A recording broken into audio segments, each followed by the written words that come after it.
Prošle nedelje govorili smo vam o ishrani velikih papagaja kao što su are, afrički sivi papagaji ili kakaduji.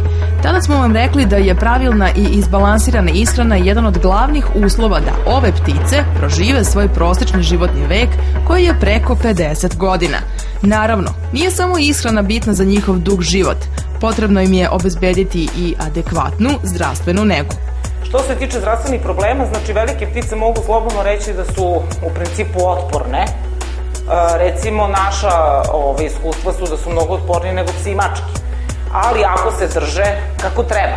Postoje bolesti koje ih napadaju, ukoliko je vlasnik neodgovoran, ukoliko ih zapusti, znači ukoliko nije čista voda, voda se menja na 24 sata, zatim hrana isto tako se menja, ovo sve što smo pričali u ishrani, da se to ispoštuje, ako se ne ispoštuje nego stoji hrana 48 sati, naravno da će ptica oboleti, zatim ukoliko je ptica nesrećna, postoji takođe psihološki problemi kod ptica, one su jako emotivne, ukoliko ih vlasnik formira porodicu, zapostavi pticu i tako dalje, ptica može da ugine, prestane da jede, znači prvi virus i bakterije će da je napadnu, zatim neadekvatni uslovi što se tiče temperature, ptica na promaj ne valja da bude ni na suviše hladnom, ni na suviše toplom, ne valja da bude na direktnom suncu, to su sve neke bolesti koje su vezane za uslove držanja, tako da ukoliko su uslovi kako treba, jako je malo problema. Treba znati da za razliku od pasa i mačaka, veliki papagaji mogu da se od nas, ljudi, zaraze nekim virusom ili bakterijom koja može da izazove prehladu. To znači da ukoliko imate takve simptome, nikako ne prilazite ovim pticama. U prirodi ovi papagaji nalaze zeolitne stene koje kljucaju i unosom ovog minerala obavljaju redovnu detoksikaciju. Bilo bi dobro da svom ljubimcu obezbedite ovaj mineral kako bi se uravnotežio pH u voljci koja je prilično osetljiva na mnoge toksine.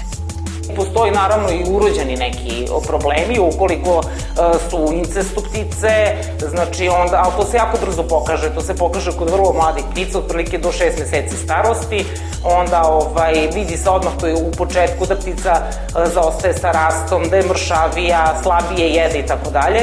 Tako da u principu, kažem, i kada se odluče vlasnici da nabave pticu, treba konsultovati veterinara da im kaže na šta da obrate pažnju kad uzimaju pticu.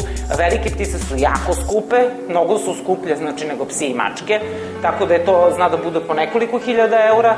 Cena, znači to se ne uzima preko noći, nego mora ipak da se raspituju, da se urade neke analize, da se kaže odgajivaču u redu, kaparisat ćemo pticu, dajte samo da vidimo analizu stolice da uradimo, da vidimo analizu krvi i tako dalje, da mi budemo sigurni da smo nabavili zdravu pticu.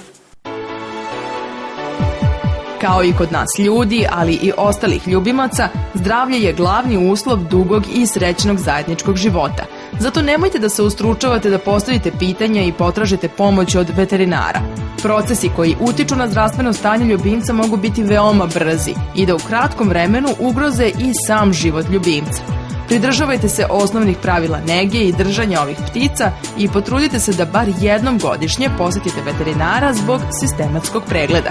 Ako sve to obavljate narednih 30 godina, sva je prilika da ćete imati šta da ostavite svojim naslednicima.